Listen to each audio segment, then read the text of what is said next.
बहुत सारे ऐसी एक्ट्रेस हैं जिनका डस्टी लुक है, उन्होंने बहुत कुछ बोला है कि मुझे कई दफ़ा जस्ट बिकॉज मुझे काम से वहाँ से रिमूव किया गया, हटाया गया या नहीं मिला वो काम क्योंकि मेरा ये लुक था एंड ऑल। आप इससे क्या लकी मानती हैं अपने लिए, या फिर कहीं आपको इस लुक की वजह से कोई अच्छा काम नहीं मिला, कोई आपको कुछ कमेंट करके चला गया? मुझे लगता है कि मैं लकी हूँ क्योंकि जो भी आज मैं हूँ, I think it is because of my complexion. दूसरी बात, अगर आप मतलब कोई कहता हो, I don't know about their experiences, पर मैं अपना एक्सपीरियंस ये बताऊंगी कि अगर रंग की वजह से या डस्की कॉम्प्लेक्शन की वजह से आपको अच्छे रोल नहीं मिल रहे हैं, तो आई डिड महारानी जयवंता बाई, जो एक महारानी का रोल है। उसमें रंग का कोई लेना देना था ही नहीं, पर लोगों को पसंद आया और उन्होंने ये नहीं देखा कि राजश्री डस्की कॉम्प्लेक्शन है तो वो महारानी का रोल कैसे कर पाएगी। तो ये इससे साबित होता है कि ऐसा नहीं है। उसके बाद भी कितने सारे शोज किए, शादी मुबारक, अपनापन, तो उसमें रंग का कोई लेना देना था ही नहीं। I think it was all about the character. तो मुझे ऐसा नहीं लगता कि रंग की वजह से आपको कोई रिजेक्ट करे। If you are able to portray that character very powerfully and confidently, तो मुझे लगता है कि लोग एक्सेप्ट करते हैं। It doesn't.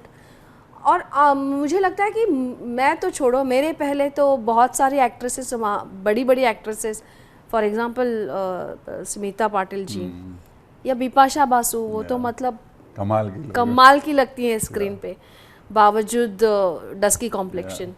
और कितने, नूतन जी वो भी। तो नहीं, मुझे नहीं लगता इससे कोई लेना देना होता है। आपकी परफॉर्मेंस ही मैटर करता है।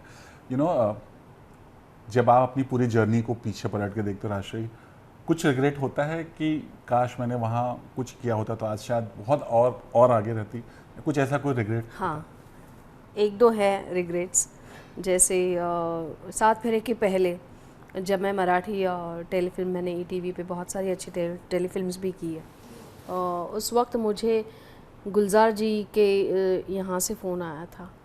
तब वो प्रेमचंद की कहानियाँ बनाते थे और उस वक्त मेरा मतलब I am very lucky to meet him also, कि थोड़ी छोटी सी मुलाकात थी और मुझे बुलाया था उन्होंने रोल के लिए और मेरी बात और मेरा सिलेक्शन हुआ था।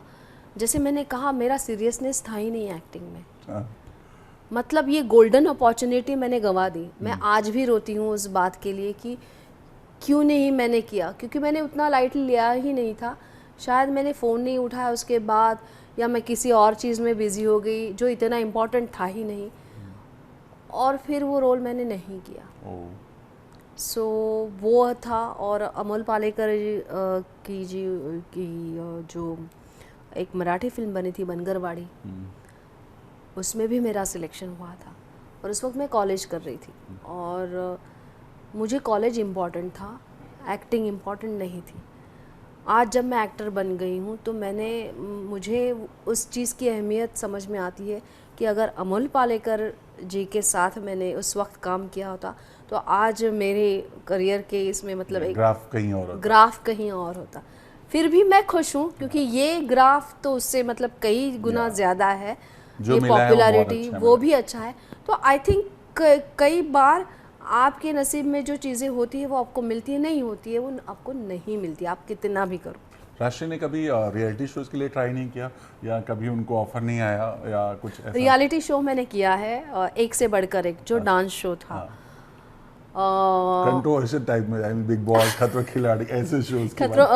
बिग बॉस के लिए भी मुझे कॉल आया था बहुत सालों पहले। तब बिग बॉस बहुत मतलब तब शुरू हुआ था और सात फेरे बंद हुआ था उस वक्त, और तभी आया था मुझे, बट अपने बस का नहीं, राइट? नहीं कर सकती मैं बिग बॉस, सॉरी। अगर आप बिग बॉस के घर में जाएंगे तो आपका कौन सा अवतार दिखेगा जो हम सबको नहीं पता है? क्योंकि मैंने उनसे कहा था कि भाई मैं आपको ज़्यादा मसाला नहीं दे सकती, वॉटेवर इज़, शायद वही मसाला होगा क्योंकि मैं बहुत ही मुंहफट हूँ, मैं बहुत स्ट्रेट बोलती हूँ, तो वो बहुत सारी मुझे लगता है कंट्रोवर्सी हो ही जाती। तो मेरे पति ने ही मुझे बोला, खबरदार अगर तुमने बिग बॉस का नाम लिया तो